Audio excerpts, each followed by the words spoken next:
The A series sits below this series, taking some of its glossier features from its more illustrious siblings and offering them at a lower price. The A8 is at the top of the A series. Not only does it take some of my favorite bits from the S8, but it also provides some clues about what the S9 might offer. The biggest feature plucked from the S8 is the infinity display.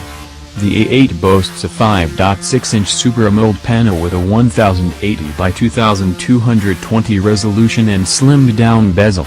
The screen doesn't curve as it does on the S8, but it looks great and is the perfect size if you don't want to carry around a really big phone.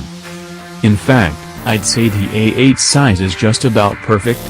It's similar to the iPhone 8, but with a noticeably bigger screen. The metal body wrap surrounds the sides, with a slightly rounded finish making it comfortable to hold in one hand. Lots of mid-range phones go big because it's easier to fit all of the components inside, but Samsung's decision to make it a little smaller will likely set the device apart. If you've used an S8 and S8 Plus for even a short amount of time, you'll likely have nightmares about the terrible position of the fingerprint scanner.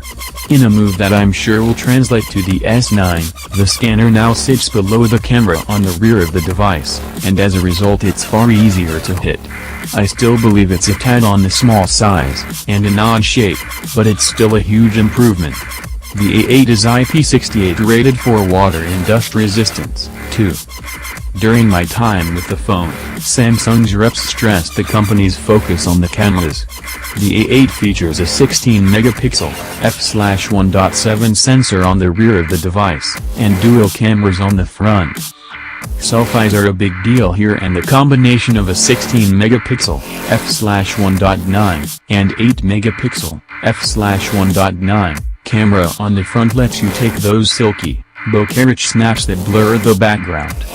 The live focus feature from the Note 8 is present too. It worked well during my short demo, providing deeper control over the level of blur you want.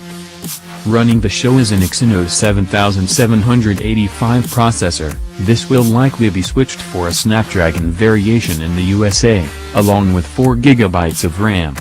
This doesn't match phones such as the OnePlus 5T for sheer grunt, but will be powerful enough to play games and carry out the usual day-to-day tasks. 32GB storage comes as standard, and the microSD slot accepts cards up to 256GB. A 3000 mAh battery powers the A8, which should see you through a day of use. The device also offers support for fast charging through the USB-C port, but there's no wireless charging to be found. On the software side of things, everything feels very much like the S8 and Note 8.